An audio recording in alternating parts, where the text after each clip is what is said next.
Só esperar dar o horário da aula para a gente começar, beleza?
Boa noite.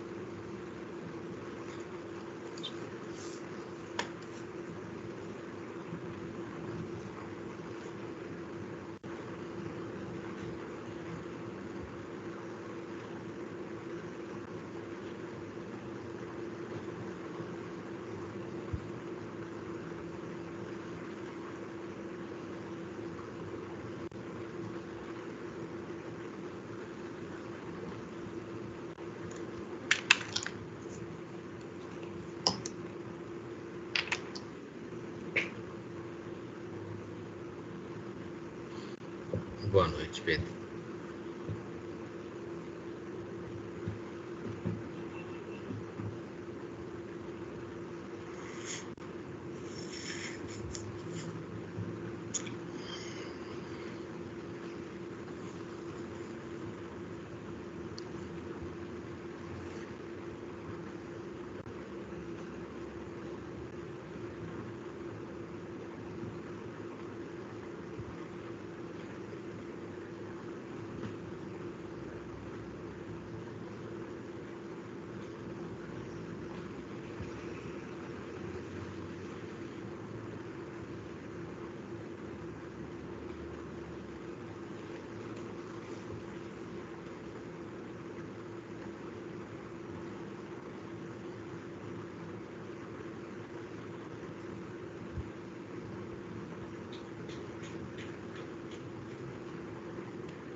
Bom, pessoal, acho que a gente já pode começar, né?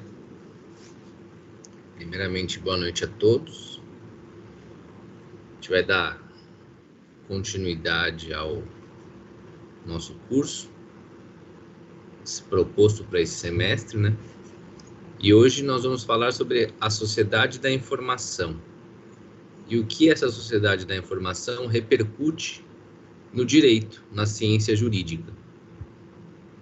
Não sei se vocês estão lembrados da proposta de cronograma do semestre. Nós vamos entrar nos assuntos relacionados ao direito propriamente dito, no Marco Civil da Internet, em segurança da informação, a sua aplicação nas relações de trabalho, relações de emprego, os contratos eletrônicos, as provas do ambiente digital. A gente vai falar bastante sobre Lei Geral de Proteção de Dados. Mas, para que nós tenhamos uma noção, ou até entende, o porquê de que hoje, em 2021, vocês têm essa matéria na grade do curso de graduação de Direito, é importante que se faça uma análise inicial sobre a sociedade da informação. O que significa viver em uma sociedade da informação? Então, essa primeira aula, ela é um pouquinho mais abstrata, no sentido de contextualizar o momento histórico que nós vivemos, essa sociedade pós-moderna dita pelos estudiosos, sociólogos e filósofos, e dentro dessa contextualização, dessa revolução nos aspectos e nas inter-relações pessoais, proporcionada pela internet, a gente vai caminhar para o entendimento de o porquê do direito ter se dedicado ao estudo propriamente dito desse evento social. A tecnologia como uma influência direta na nossa realidade. E a partir dessa influência, a necessidade da ciência jurídica como uma ciência social de se debruçar em relação a isso. Então, a proposta para a aula de hoje é fazer essa digressão bastante sucinta de alguns eventos da história recente da humanidade. É recente porque a internet é recente. E a partir daí entender alguns movimentos sociais e, via de consequência, o porquê dessa relevância desses eventos terem demandado uma atenção maior da ciência jurídica. Então, essa é a ideia do tema da aula de hoje. Falar sobre a sociedade da informação e da sua repercussão no direito. Já dizia Miguel Reale, dos grandes estudiosos do nosso país, a ciência do direito, ela estuda o fenômeno jurídico em todas as suas manifestações e momentos. Então, ela não se restringe somente às experiências já aperfeiçoadas ou aquelas que estão formalizadas em leis, mas elas também devem se debruçar analisando o desenvolvimento contínuo na sociedade, consequentemente, nas relações e nas convivências sociais. Então, também é papel do direito se dedicar a esse estudo, a esses fenômenos jurídicos que se dão nas relações entre os seres humanos em sociedade. Num primeiro momento, a segmentação mais simples que vocês podem encontrar traçadas em campos de estudo mais amplos do direito, vocês vão encontrar o direito público e o direito privado. E no campo do direito público, direito constitucional, direito administrativo, o direito processual, direito penal, o internacional público, direito tributário, direito das finanças públicas. E no campo do direito privado, o direito civil, direito comercial ou direito civil. Mas e no que diz respeito ao direito digital? No que diz respeito ao direito digital, é aquilo que precisa ser melhor analisado, o seu contexto em um aspecto de relevância social. Por quê? Porque a gente precisa identificar quais seriam os principais aspectos do direito digital e em que ponto ele pode ser entendido como uma ciência autônoma. É muito frequente que o direito digital se relacione com diversas áreas do direito, tanto no direito público como no direito privado. Você vai ter relação do direito digital, do direito da internet, direito da tecnologia, enfim, a terminologia é variada. No direito penal, área do direito público. no direito civil, a área do direito privado, no direito comercial, no direito do trabalho, no direito processual. Então, o direito digital, ele meio que circunda diversas áreas do direito. Então, a primeira dificuldade é contextualizar, dentro dessa ramificação estanque do direito entre público e privado, a importância do direito digital como um fenômeno social e aonde enquadrá-lo. Então, ele é um direito ligado a uma sociedade digital. E uma sociedade digital em tempo real, é a sociedade que nós estamos vivendo. Então, o que vocês entendem como importante para que um profissional que trabalha na área do direito digital, ele tenha que ter como informação, como que ele pode ter uma atualização frequente com aquilo que é encontrado nos campos tradicionais de estudo do direito. Por isso, dessa importância introdutória de contextualizar a sociedade da informação, a sociedade digital em geral. Em linhas gerais, os estudiosos, e nesse ponto o livro da professora Patrícia Peck Pinheiro é um dos poucos cursos de direito digital, vocês vão encontrar um manual bastante aprofundado sobre essas temáticas e essas questões que se colocam, que em um primeiro momento não se reconhecia essa autonomia como um direito, não se reconhecia esses fenômenos sociais como uma ciência autônoma, apta a ser estudada. Se entendia que, e de uma certa forma, com razão, que o ordenamento jurídico posto, aquele que já existia e que existe, era totalmente capaz de atender essa evolução da sociedade, a evolução da sociedade pós-moderna, a sociedade da informação. Mas ela foi tamanha e tão agressiva que os estudos se aprofundaram e a demanda por uma ciência autônoma se avolumou. E por quê? Porque vocês entenderem essa sociedade da informação é importante. Porque é o que nós temos vivido e a tendência é que se aprofunde cada vez mais dentro de uma realidade que não tem como fugir aos nossos olhos. O próprio exemplo disso é a nossa aula sendo realizada no ambiente online.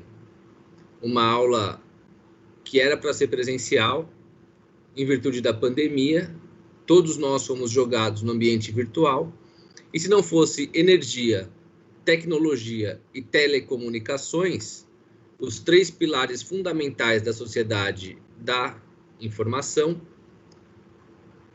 provavelmente as nossas aulas não teriam condições de acontecer. Então, essa realidade bate à nossa porta, e mesmo que você não goste, mesmo que não seja a sua área de estudo de preferência, você não pode negar que ela está cada vez mais dentro da nossa casa, cada vez mais sendo indispensável ao nosso dia a dia. Então, esses 3 pilares, energia, telecomunicações e tecnologia, sem eles é praticamente impossível realizar algumas atividades, tanto pessoais como principalmente econômicas. A vida econômica das empresas depende muito desses pilares. Até por esse motivo, né, que esse segmento de mercado da tecnologia, as empresas de energia, telecom, cresceram tanto nas últimas décadas. Para quem gosta aí de investimentos, ações, existem bolsas de valores nos Estados Unidos, em outros países, que comercializam apenas ações das empresas de tecnologia. E não é de hoje que as grandes empresas de tecnologia são as maiores ou detentoras dos maiores valores comercializados e as empresas têm os maiores valores agregados aí aos os ranqueamentos mundiais. E, a reboque dessa importância, você vê uma infinidade de relações se desenvolvendo. A importância de um contrato relacionado a esse tipo de serviço de tecnologia passou a ser fundamental. Vocês podem pensar, professor, um contrato é de há muito tempo previsto no Código Civil e não tem nenhuma inovação em relação a isso. Sim, eu concordo. Tanto que o Código Civil traz uma estrutura que respalda essas relações. Mas vocês também não podem se esquivar ao entendimento de que esses contratos em áreas específicas de tecnologia demandam um conhecimento específico, uma determinada terminologia de esclarecimento de produto. E essa expertise somente se tornou indispensável com a evolução da tecnologia na sociedade da informação. Um outro exemplo, um profissional liberal, trabalha de casa, o home office. Acredito que muitos estão nessa situação ou foram colocados nessa situação no ano passado. Se ele não tiver à sua disposição energia, internet, telefone, provavelmente ele não terá a menor condição de desenvolver a sua atividade. Então, vocês ficam sempre expostos a essa realidade, a essa consequência lógica dos dias de hoje, que a sociedade da informação, a sociedade digital, ela também evolui como um modelo de riqueza. Quem tem acesso a essa evolução produz uma riqueza diferente e mais antenada com as exigências atuais da sociedade moderna. Então, essa é uma conceituação da sociedade da informação bastante contundente, partindo do pressuposto da necessidade atual de viver dentro desse contexto. É o modo de desenvolvimento social e econômico em que a aquisição, o armazenamento, o processamento, a valorização, transmissão, distribuição e disseminação de informação é diretamente proporcional à criação de conhecimento e à satisfação das necessidades, dentre elas algumas primordiais, dos cidadãos e das empresas. Então, dentro desse contexto, elas desempenham um papel central na atividade econômica, gerando riqueza, na definição de uma qualidade de vida dos cidadãos e das suas práticas culturais. Então, dentre as notas mais características da sociedade da informação, vale ressaltar, primeiro, a desmaterialização dos suportes de informação. Então, hoje, a busca por informação, ela tomou uma outra proporção. Você não tem mais a ditadura do papel, o jornal diário, a revista quinzenal, o livro, a globalização das fontes e da acessibilidade às informações, proporcionada diretamente por esse conjunto de acessibilidade de tecnologia, energia e internet. Você democratizou o acesso à informação, você consegue a informação daquilo que você se interessa no momento em que você deseja. Você não fica vinculado ao horário do Jornal Nacional, você não fica vinculado à notícia do Estado de São Paulo, ou da Folha de São Paulo, ou de um outro jornal de sua preferência, o Globo.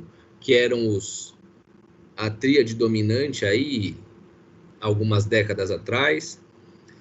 Você não tem mais apenas o acesso à informação por meio de uma revista quinzenal, a Veja, Isto É, ou a Super Interessante, ou outra revista que tem a circulação nacional, né?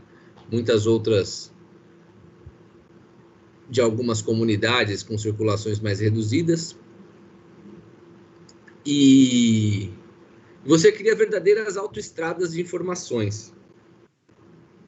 Uma extensa, e por que não dizer, quase que infinita aí, rodovia de acesso, né?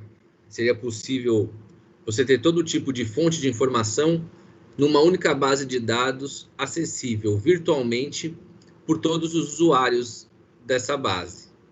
E eles estão potencialmente interconectados. Então, a partir do momento que você lê uma página de um site de seu interesse e você faz um comentário e alguém que está lendo aquela página naquele mesmo momento lê o seu comentário, vocês estão potencialmente interconectados. Isso nunca seria possível você lendo um jornal, ainda que o seu vizinho de lado estivesse lendo o mesmo jornal na mesma página, lendo a mesma notícia ou a mesma opinião, você nunca saberia que ele estaria fazendo isso naquele exato momento, porque o material impresso não te permite esse tipo de interação.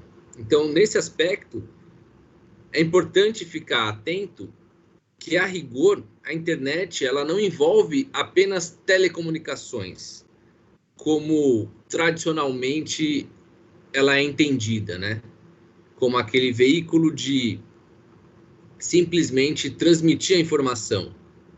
Ela transmite a informação, mas também recebe essa relação do seu interlocutor.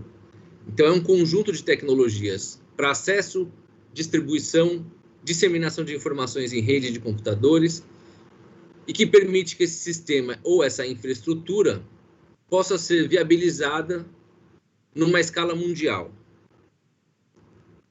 Eu estou falando aqui um monte de obviedades para nós que estamos nesse contexto. Mas imaginem isso numa escala evolutiva. O quanto isso era inimaginável há 3, 4 décadas atrás. Então, a sociedade da informação, ela exige que cada vez mais os seus participantes, nós, né, executemos mais tarefas. Então, a gente acaba alimentando essa sociedade, alimentando essa rede com mais informações. E ela se torna infinita, rompendo os limites, tanto de fuso horário, de distância física. Elas executam tarefas como se fosse um ambiente paralelo ao mundo real, um ambiente digital. Essa sociedade da informação tem essas suas origens e a expansão, lógico, atrelados aos veículos de comunicação em massa. Só que esses veículos de comunicação em massa surgiram na primeira metade do século XX. A gente está falando aí 1940, 1950. E eles estavam agrupados genericamente num contexto evolutivo como veículos de comunicação em massa, rádio e televisão. E essa é uma definição, veículos de comunicação em massa, que é reflexo de um momento histórico em que esses veículos cresceram, atingiram aquela massa consumidora que antes não tinha acesso a essa importante forma de comunicação. Ela pode até ser contestada como sendo de uma sociedade convergente ou trazendo uma diversidade na sua rede de consumo. Mas você não pode negar que isso já foi um passo importante. Então, no contexto evolutivo, a humanidade ela pode ser dividida em 3 etapas, 3 ondas evolutivas, né? E essas 3 ondas têm uma relação. A primeira onda teve início quando o ser humano, né, a espécie humana, deixou de ser nômade e passou a cultivar a terra. Então, aquelas tribos que não tinham uma parada certa, que estavam sempre atrás da caça, atrás de um melhor clima, atrás da água, de um melhor posto para se estabelecer, ela perde essa característica. Então, ela inicia o cultivo da terra. Então, a sociedade, como o ser humano, ele deixou de ser nômade e passou a cultivar a terra. Essa era a primeira era, a era agrícola, tinha como base a propriedade da terra. A terra era o instrumento de riqueza. Aquela comunidade ou famílias que tivessem o domínio sobre a terra, uma terra cultivável, ela gerava riqueza. A segunda onda, essa primeira onda, ela são séculos e séculos de evolução. A segunda onda da evolução da humanidade tem início com a Revolução Industrial, em que a riqueza ela passa a ser uma combinação de propriedade, trabalho e capital. Então, você tinha a propriedade como uma garantia, propriedade como um direito, mas você também tem, além da propriedade, a riqueza atrelada ao trabalho, à mão de obra e à geração de capital. O ápice dessa revolução, dessa sociedade, se dá com a Segunda Guerra Mundial, 1940. Olha só, está indo da primeira era, que foram séculos de evolução, já para o século XX, o início da Revolução Industrial, um ápice da Revolução Industrial com a Segunda Guerra Mundial, que o modelo de produção em massa mostra essa sua face mais cruel, mais aterradora, que viabilizou a morte em grande escala causado pelo poderio industrial das nações mais desenvolvidas.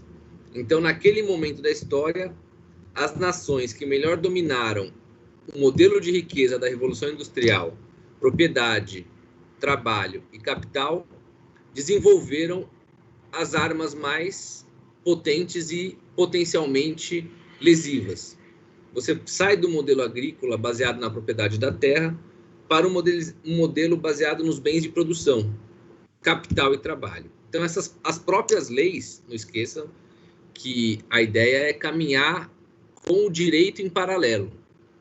Então, as próprias leis evoluem conforme a essa mudança socioeconômica. E até hoje você tem a produção da propriedade privada, mas você tem outros ramos do direito surgindo com a Revolução Industrial. Com a Revolução Industrial, o direito ele também passa a proteger as relações de trabalho e a indústria, a produção, o comércio. Ele tende a inclinar a sua proteção como uma tutela estatal em regras nas áreas do direito do trabalho, um descanso remunerado, salário mínimo, para você conseguir comprar aquilo que foi produzido pelo próprio cidadão no chão da fábrica, proteção de marcas e patentes. Então, o direito nessa segunda revolução industrial, ele passou por uma evolução que foi imposta por conta desse modelo diferente daquele modelo agrícola, da propriedade rural. Então, a evolução não foi pensada a partir do direito. A evolução aconteceu, era um fenômeno social. O direito, como ciência, teve que se adaptar, teve que entender essa evolução e produzir norma, proteger as novas relações. Antes, você tinha sua propriedade protegida. As famílias estavam concentradas no ambiente rural. Você tem o êxodo urbano, as pessoas vindo para a cidade, procurar um trabalho, não tinham propriedade na cidade. Você tem que desenvolver o direito para atender essa nova demanda social. E no espaço de tempo curtíssimo, você tem a terceira onda evolutiva, que é a era da informação. Ela teve início com a invenção dos grandes veículos de comunicação, aí pós Segunda Guerra Mundial. E dentre esses grandes veículos de comunicação, vocês entendam, telefone. Telefone é uma evolução gigantesca. Você conseguir falar à distância por um telefone. O cinema, o rádio, a TV. Em um período que há 50 anos, entre o final do século XIX e o início do século XXI, as pessoas ainda eram predominantemente rurais. Em uma década, em questão de uma geração e meia, posto que naquela época a expectativa de vida era menor, você tem um novo paradigma social, da primeira evolução para a segunda evolução. E na terceira, aí sim, dentro de uma mesma geração, você é jogado em uma nova revolução. Então, essa terceira revolução, que é a da sociedade do conhecimento, da sociedade da informação, elegeu um novo modelo de riqueza, que é o conteúdo, o conhecimento, a informação como principal modelo de riqueza. Daí a importância de entender hoje o porquê, quando alguém oferece um serviço gratuito na internet, vocês têm que pensar, ainda mais como operadores do direito. Esse raciocínio tem que ser sistemático. Não existe serviço gratuito na internet. Aquela oferta, ela está baseada num novo modelo de riqueza. Você pensar, é gratuito, por quê? Porque ele não está pedindo a minha propriedade em troca. Propriedade pensando na primeira evolução. Se ele não está pedindo a minha propriedade, então é gratuito. Por quê? Porque na primeira evolução, na primeira onda evolutiva, a propriedade que era a riqueza. Então a única coisa que você não podia se desfazer era da sua riqueza, era a sua propriedade. Então se ele não está pedindo a minha propriedade, então ele é gratuito. Ou um pensamento na segunda onda evolutiva. Ele não está pedindo a minha força de trabalho para entregar aquele produto. Então, ele não está gerando riqueza. Ele não está pedindo a minha riqueza, que é o meu trabalho. E nem está exigindo o meu dinheiro, que é a segunda fonte de riqueza, o capital. Então, é óbvio que ele é gratuito. Mas esse raciocínio é correspondente à primeira onda e à segunda onda. Na terceira onda, que é a onda que nós estamos, a sociedade da informação, a riqueza do mundo é a informação. Então, aquela oferta de serviço gratuito na internet, que está baseada em uma troca, em que você vai entregar os seus dados pessoais, as suas informações, o seu gosto pessoal, que tipo de roupa você usa, que tipo de restaurante você frequenta, qual o seu passatempo preferido, qual o seu hobby, é futebol, ler um livro, passear. Tudo isso são informações. E essas informações são a nova riqueza dentro desse novo contexto de evolutivo. E elas que são utilizadas como moeda de troca. As grandes empresas... Desculpa. Deixa eu desligar o ventilador aqui, que minha garganta não aguenta a aula de amanhã. Peraí.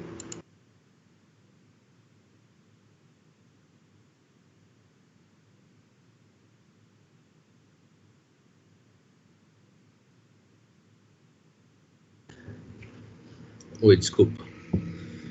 Então, você pensar que o serviço é gratuito porque ele está pedindo um simples dado pessoal, o meu endereço para uma mala direta, ou meu CPF, ou qualquer outra informação, meu estado civil, se eu tenho filhas ou filhos, se eu tenho carro, qual que é o meu ganha-pão, meu trabalho, que num primeiro momento você pode pensar, isso não tem valor algum. Foi justamente esse raciocínio que os grandes pensadores dessa sociedade da informação sacaram, tiveram lá na década de 80, década de 90. Então eles pularam na frente de uma forma, e todos aqueles que têm essa clarividência de antecipar movimentos da humanidade nadaram de braçada, né? Hoje eles já têm bancos de dados, big datas, com informações inimagináveis. Eles podem informar perfis de pessoas mortas, e essas pessoas mortas podem interagir com qualquer um dos seus familiares com base naquelas informações prestadas quando ainda estava vivo. Quanto vale isso? Você se relacionar com um ente querido após o seu falecimento. Isso só é possível por conta desse novo modelo de negócio, dessa nova realidade da sociedade da informação. Então, é o surgimento da tecnologia digital, que culminou com a criação da internet, e que a internet consolidou de uma forma mais do que estável essa terceira onda, pela inclusão dos dois novos elementos que vieram com o desenvolvimento da internet: a velocidade cada vez maior na transmissão das informações e essa origem descentralizada. Qualquer núcleo era detentor da informação, produtor de conteúdo e desenvolvedor de entretenimento.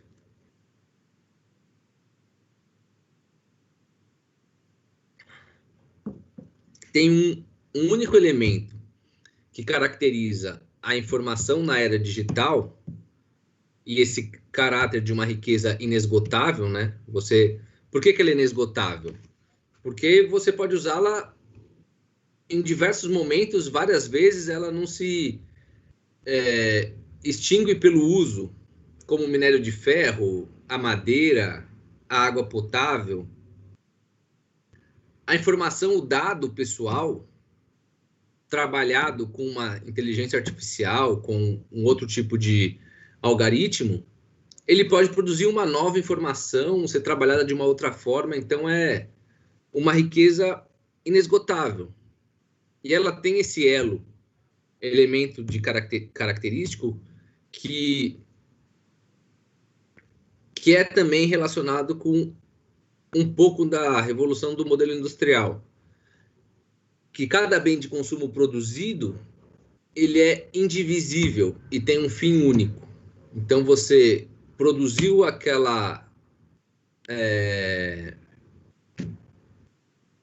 aquele bem de consumo numa planta de fábrica, ele sai da fábrica, vai para a loja, é vendido, colocado na sua casa, e ele é único. E ele tem aquele único fim. Na indústria da informação, os bens, eles podem ser infinitamente duplicados por quem quer que seja, desde que você domine essa tecnologia. Exemplo básico disso é um software. Você pode baixar a todo momento, ele não se esgota, você deu pau no computador, você reinstala e você reutiliza e a tecnologia se desenvolve e a coisa se renova em si mesma. Por conta disso, vocês demandam ao operador do direito, ao direito como ciência, uma nova perspectiva sobre essas novas bases de riqueza. E uma delas que se avolumou é o estudo da privacidade e a sua importância nesse contexto de proteção de dados. A privacidade é o objetivo. Para alcançar a privacidade, você tem que proteger os dados pessoais. Não só os dados pessoais, mas também os dados pessoais. A proteção de dados pessoais é um caminho para a proteção da privacidade. Então, a sociedade que está nessa terceira revolução da humanidade, no sentido de crescer e aprimorar esse modelo socioeconômico, ainda em evolução, ele ainda não se esgotou, e com base nisso que o direito é reflexivo e se voltou ao estudo desse fenômeno social. Então, ele vai ser sempre resultante de um momento específico. Então, ele vai criar leis e preencher as lacunas. Então, o direito, como ele se posiciona? Como é que ele se enquadra nesse contexto da sociedade da informação? A base do fundamento, da estrutura fundamental do pensamento jurídico é o fato, valor e a norma. O fato é o evento. O valor é como aquele evento repercute no aspecto ético-moral da sociedade. E aí você tem a norma. Então, a norma eficaz é aquela que, observada e cumprida pelos diversos grupos sociais, então ela, por sua habitualidade, implica no chamado hábito geral de obediência. E com isso você tem a garantia do cumprimento da norma. Em linhas gerais, né? A gente não está tendo uma aula aqui de introdução ao estudo do direito, teoria geral do direito, vocês já tiveram isso. Mas a ideia é trazer, retomar esse conceito para vocês, nessa aula expositiva sobre a evolução da sociedade da informação, o momento histórico da humanidade, a pós-modernidade, como que isso permitiu ou obrigou o Estado a editar normas que regulassem essas relações sociais. E por que que o Estado teve que regulá-las? O direito posto, aquele já existente, a Constituição Federal, no nosso caso, Brasil, Constituição Federal, Código Civil, Código Penal, não tinha mecanismos para lidar com essas novas realidades sociais? A criação de uma nova lei, de um novo ordenamento, era realmente necessária? A gente vai chegar lá. Mas ela só foi pensada por quê? Porque nós evoluímos como humanidade dentro de um novo contexto de relação social. Uma nova proposta de geração de riqueza. E isso não poderia ser atendido pensando ou com os olhos voltados para o modelo de riqueza agrário, em que as pessoas não sabiam quem era o seu vizinho. Se conheciam o seu vizinho, não sabiam quem morava no bairro vizinho. Se a cidade era pequena e conheciam a todos, não conheciam a cidade vizinha. A internet, você fala e se relaciona com o mundo inteiro. Então, é um modelo diferente. E a sociedade digital, que é a evolução dessa sociedade da informação, ou até mesmo um dos aspectos dessa sociedade da informação, nasceu da ideia de beneficiar e auxiliar o ser humano nos trabalhos do cotidiano, né? Naqueles feitos repetidos, aqueles feitos que não demandariam lógica ou um raciocínio, mas apenas a repetição de um ato. Então, tem-se por definição mais comum que a informática é a ciência que estuda o tratamento automático e racional da informação. E isso não é exclusividade do computador, né? Você tem a criação de máquinas em diversos momentos da humanidade, né? O ábaco aí tem mais de séculos de uso. Aí você tem a calculadora, aí você tem o computador e a internet. Então, todos eles são ideias de sociedade digital para prestar um suporte ao ser humano naqueles serviços automáticos. Em termos de internet, o que é importante? Aqui nós temos um histórico de datas para posicionar vocês o quão rápida foi a evolução da internet e em que momento isso aconteceu. Porque parece às vezes que não se sabe, ou a gente foi jogado nesse contexto e não sabe de onde que se iniciou. Mas existem algumas datas e aqueles que gostam de tecnologia, de ciência da informação, de estudar o direito digital, vocês vão encontrar com frequência essas datas. 81, primeiro computador com mouse, interface gráfica, é lançado pela Xerox. Aí depois você vê em 82, a Intel produz o primeiro computador pessoal, 286, que é muito distante do que a gente tem hoje em termos de laptop. Eram computadores com uma capacidade muito reduzida, mas eram computadores pessoais. Não eram aquelas máquinas gigantescas que precisavam de um armazém só para você colocar a quantidade de processadores. Em 89, Tim Berners-Lee inventa a linguagem HTML, uma revolução dentro do contexto da internet. Em 1993, Mark Anderson cria o browser Mosaic, que permite a fácil navegação pela internet. Em 1996, o Steve Jobs lança o iMac, que era o computador pessoal. E a mesma data, mesmo ano, que a Google inicia suas atividades.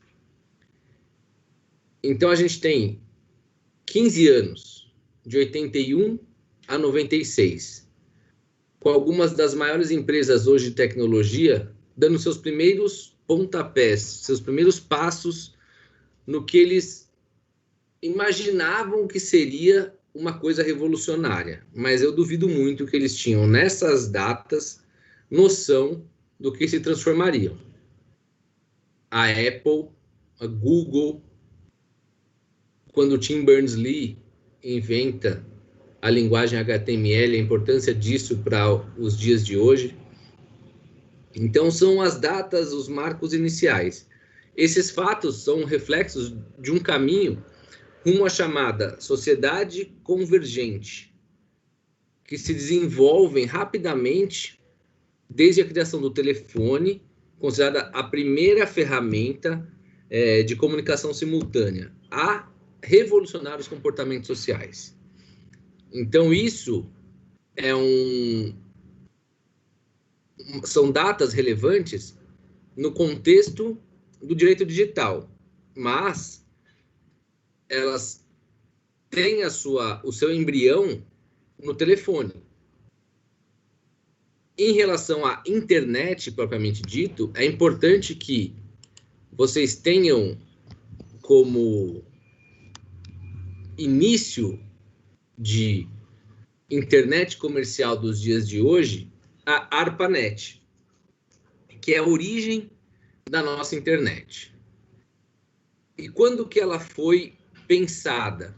Em que momento da história o homem pensou em criar um sistema de computadores interligados.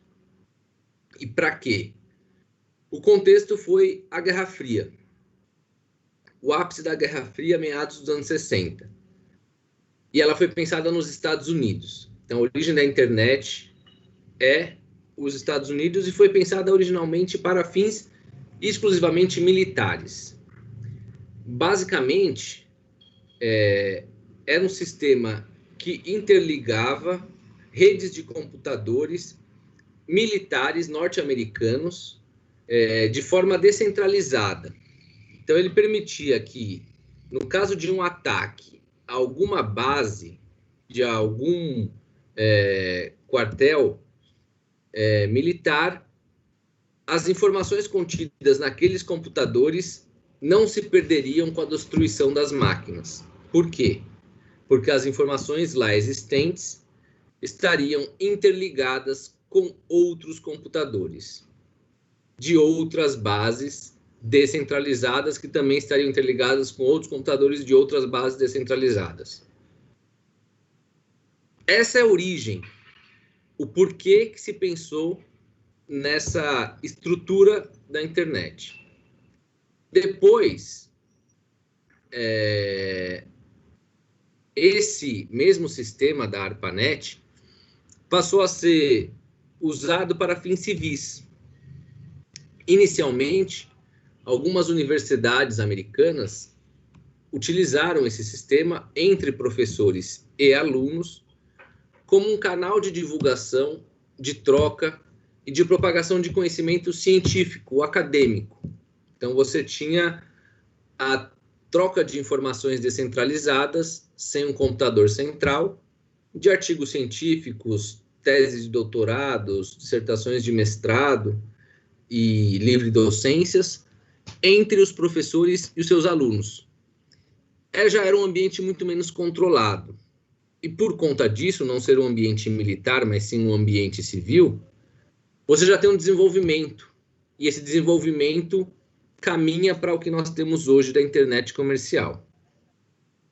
Mas, em termos de paradigma, momento, marco de tecnologia, o ano é 1987, quando foi confeccionada a possibilidade de utilização da internet para fins comerciais.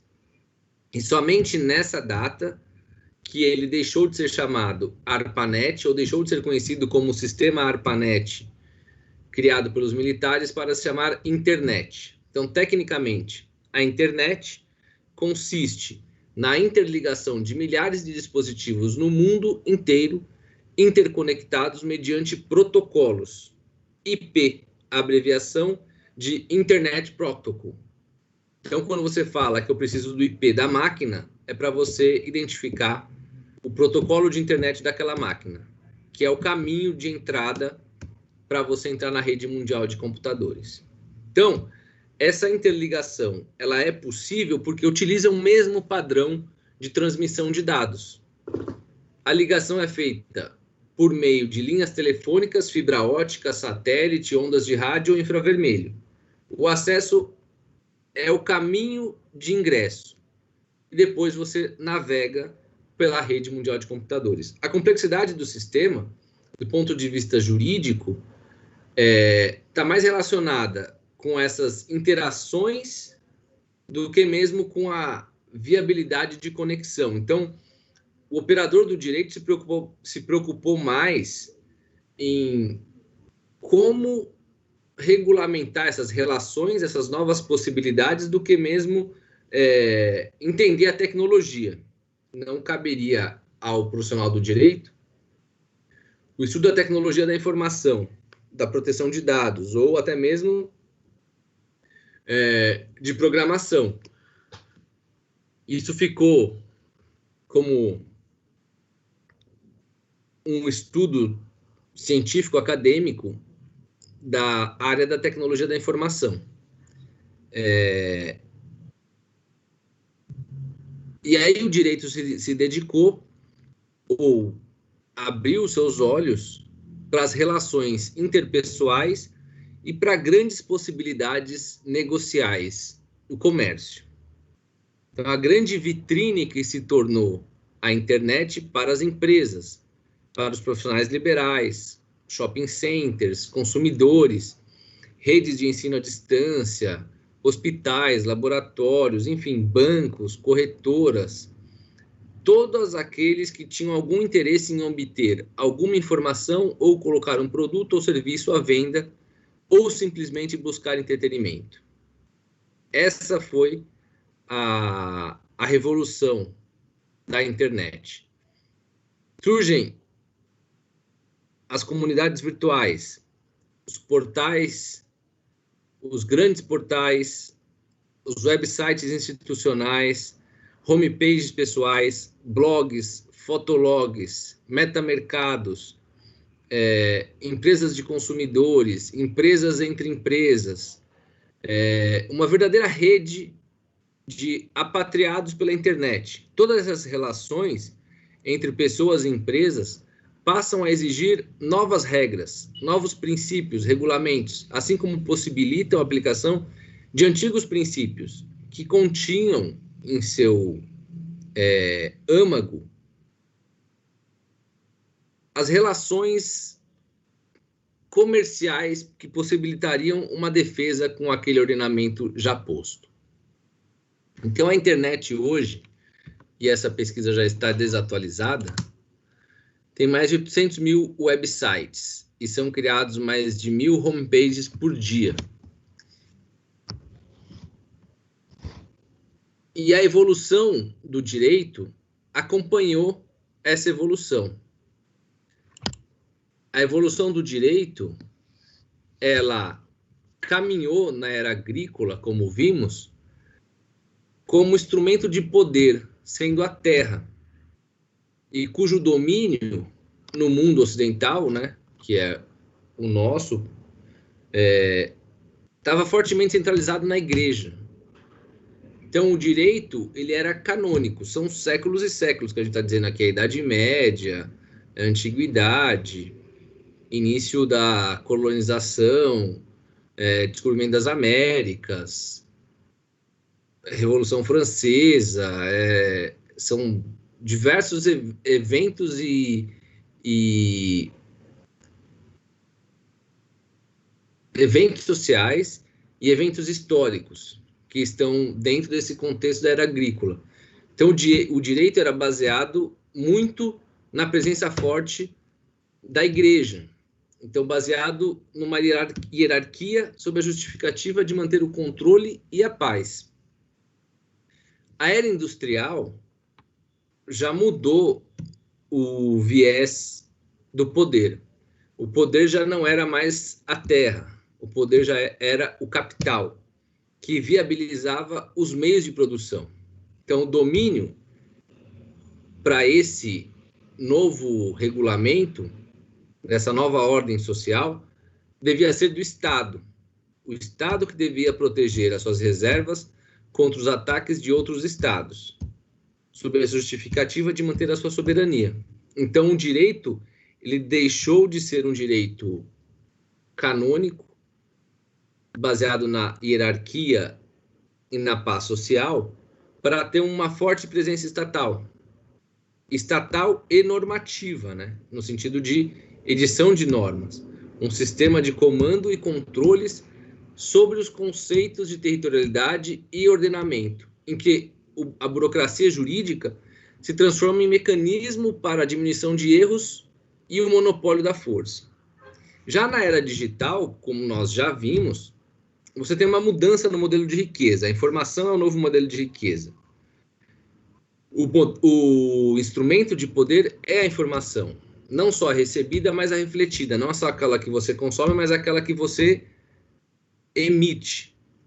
Então, a liberdade individual é a soberania do Estado. E a liberdade individual e a soberania do Estado são os propulsores dessa nova era. São medidas para a capacidade de acesso à informação. Em vez de empresas, nós temos hoje organizações que muitas das vezes são baseadas num único indivíduo, influenciadores, Então, a mudança é constante. Os avanços tecnológicos afetam diretamente as relações sociais. Então, o direito digital, ele necessariamente, ele é pragmático e costumeiro. São os costumes que ditam as suas regras. Então, ele tem que ser baseado numa estratégia dinâmica. Por isso que o direito digital, ele tem essa contextualização, né? E quais são os elementos desse direito digital? No que ele se diferencia? Então, você tem essa própria evolução com a mudança do modelo de riqueza, com a mudança de cultura, com a quebra de paradigma e enfrentamento de novos riscos, os pilares para o pensamento do operador do direito voltado a esses fenômenos sociais. Então, essas premissas de relações não presenciais, de testemunhas geradas por máquinas, de provas eletrônicas, ativos intangíveis e ausência total de fronteiras, o novo contexto da nova ordem mundial. E aí você tem esse primeiro conflito. A sociedade evoluiu, a nova padrão de riqueza é a informação, o direito tem que se adequar a essa nova realidade da pós-modernidade. E como que você vai defini-lo? Direito eletrônico, cyber law, computer law, direito da sociedade da informação. Então, a terminologia direito digital, segundo a professora Patrícia Peck, seria adotada porque, se o direito é um reflexo de um momento socioeconômico, ele é mais coerente que o termo se o termo tivesse amarrado a conceitos de economia, de estudiosos de administração, sociólogos. E como a evolução da sociedade caminhou de forma quase que paralela a essa sociedade digital, ela entende que o termo direito digital, direito da internet, é a melhor tecnologia. Porque se você pensar em direito eletrônico, você estaria, no momento evolutivo da humanidade, remetendo à era da sociedade da eletrônica. Isso tem mais de 100 anos, era uma das etapas da pós-revolução industrial. Então, você tem a revolução da eletrônica dentro dessas etapas de evolução. Então, você estaria estanque a esse momento histórico. Nos anos 80, era muito falado em computer law, que era o direito relacionado à indústria de software. Vocês lembram que, na década de 80, Apple, Google, Intel, Xerox começaram a engatinhar e eram grandes empresas de software. E aí os operadores do direito nos Estados Unidos entenderam que eles tinham uma segmentação para o computer law, mas é uma terminologia voltada exclusivamente para essas relações contratuais entre as empresas de software. Nos anos 90, por conta da criação do WWW, o World Wide Web, Rede Mundial de Computadores, passou-se a chamar Cyber Law, que seria um direito cibernético, como se fosse possível separar, né? Tivesse um direito do mundo real e um direito do mundo virtual. Ficou também um pouco descontextualizado. Aí já nos anos 2000 se entendeu que a sociedade é uma só. Se entendeu o caminho da evolução da sociedade. E ela era digital. Então não faria sentido ficar chamando de cyberdireito, direito cibernético, como se ele se aplicasse a um cyberespaço. Mas ele é um direito único. Em alguns países, você tem o direito da sociedade da informação, por ser um direito estudado com base nos preceitos da sociedade da informação. O que não está errado, porque ele reflete essa realidade. Mas muitos autores utilizam direito digital e direito à internet. Pela prevalência das relações comerciais e dos modelos de riqueza se desenvolverem muito melhor e com muito mais frequência nesses ambientes. E a gente tem que entender esses elementos do direito digital para que vocês entendam ele como uma ciência voltada ao ordenamento jurídico reflexivo a esse momento da evolução da humanidade. Então, no primeiro momento, como uma ciência do direito, ele tem como elemento a generalidade.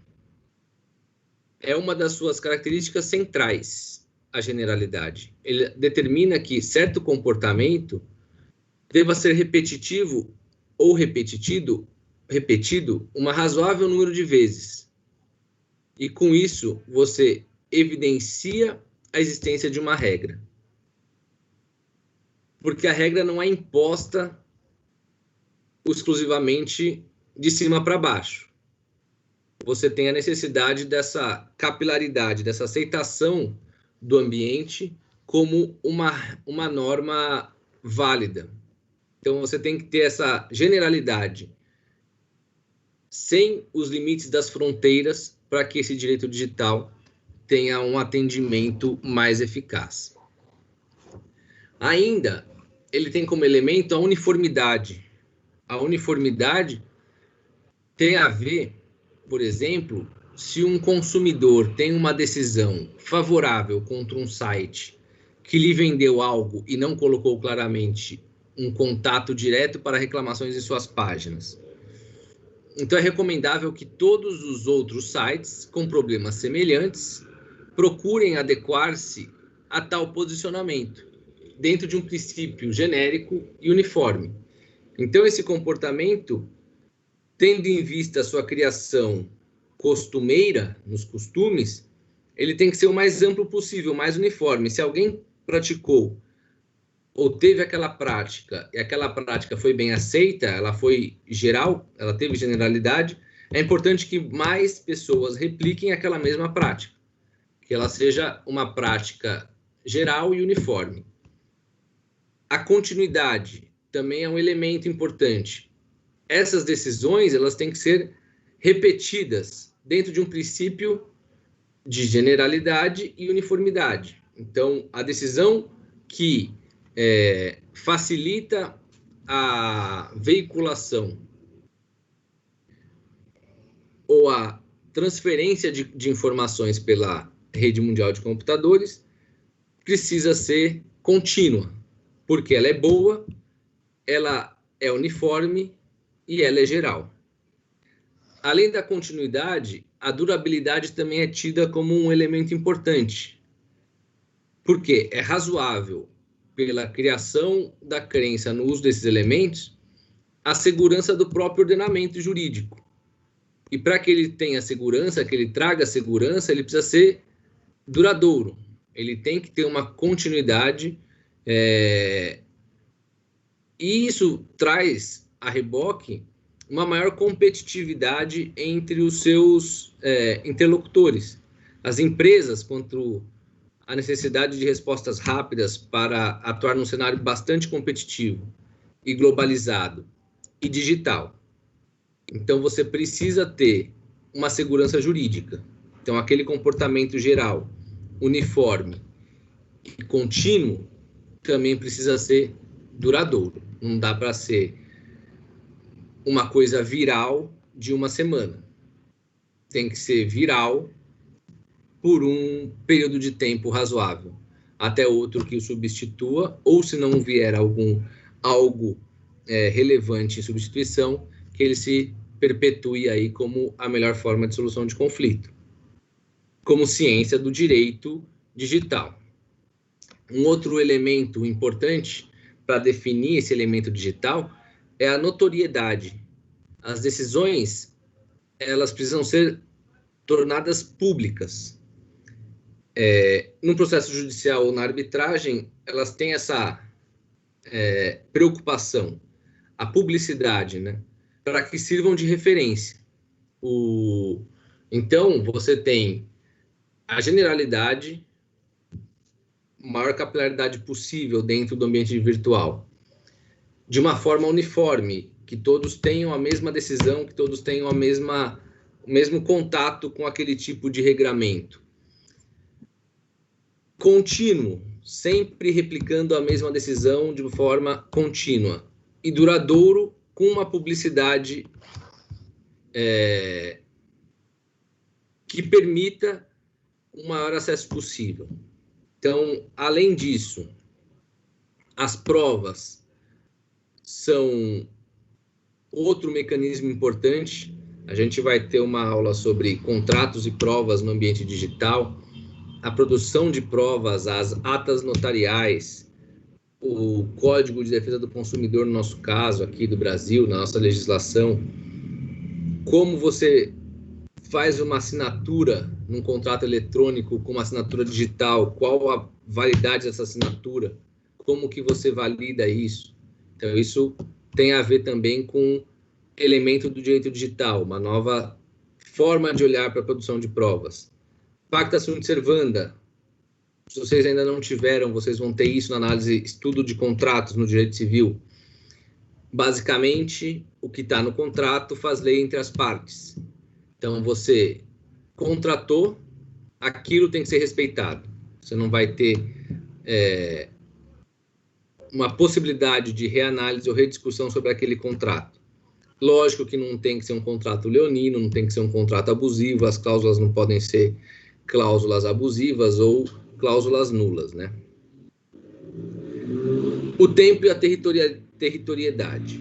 Então, essas territoriedade, eu vou deixar para falar disso em relação ao Marco Civil da Internet, que diz respeito à aplicação das leis dentro da soberania do Brasil. Como funciona isso? E a gente também vai falar isso na Lei Geral de Proteção de Dados. Como que o Brasil consegue fazer com que o Facebook, ou o Twitter, ou o Instagram, respeitem uma decisão proferida em nosso território nacional. Isso é viável? Isso é possível? Então, isso tem a ver com o estudo da territorialidade. O Marco Civil da Internet trouxe um regulamento específico, o artigo 11, a gente vai falar sobre isso. E o tempo, propriamente dito, é como a evolução do direito precisa acompanhar a evolução da sociedade da informação. Vocês, ainda que no quarto semestre da faculdade, já conseguem ter uma noção de que o processo legislativo é muito lento e é inviável acompanhar com base em discussões na Câmara de Constituição e Justiça no Congresso, votação, primeira casa, segunda casa, sanção do presidente, vacatio legis, e acompanhar a evolução da internet, dos meios de comunicação e da tecnologia. Então, acaba que é importante que o direito esteja dentro do mesmo tempo de atuação daquela escala evolutiva da tecnologia. Mas isso é o mais difícil de acontecer. Então, os princípios gerais do direito acabam sendo importantes para conduzir a um entendimento razoável sobre determinada evolução da sociedade para aquele momento específico. Em relação a essa primeira aula, ela é um pouco mais densa por conta dessa necessidade de a gente trabalhar essa evolução histórica da sociedade da informação. Eu poderia chegar aqui na aula que vem, ou até mesmo fazer essa aula, já falando sobre o Marco Civil da Internet. Artigo 1º, artigo 2º, elemento, objetivo, princípios, territorialidade. Mas eu acho importante contextualizar. é uma aula apenas no semestre que traz a vocês a importância e a relevância do estudo do direito digital. Não que vocês não se interessem pelo tema, mas dá um contexto e uma posição importante.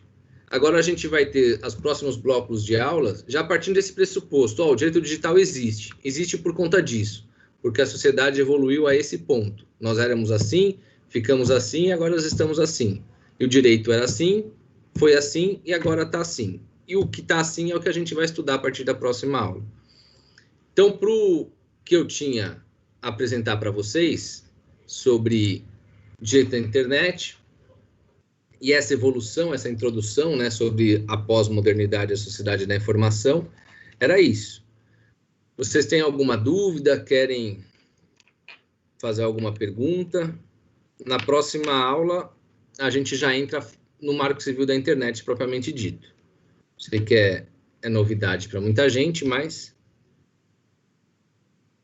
às vezes alguém tem algum interesse, quer conduzir uma aula para algum outro sentido. Essa primeira aula realmente é um pouco mais, até bastante de história, sociologia, filosofia, um pouco abstrato. Mas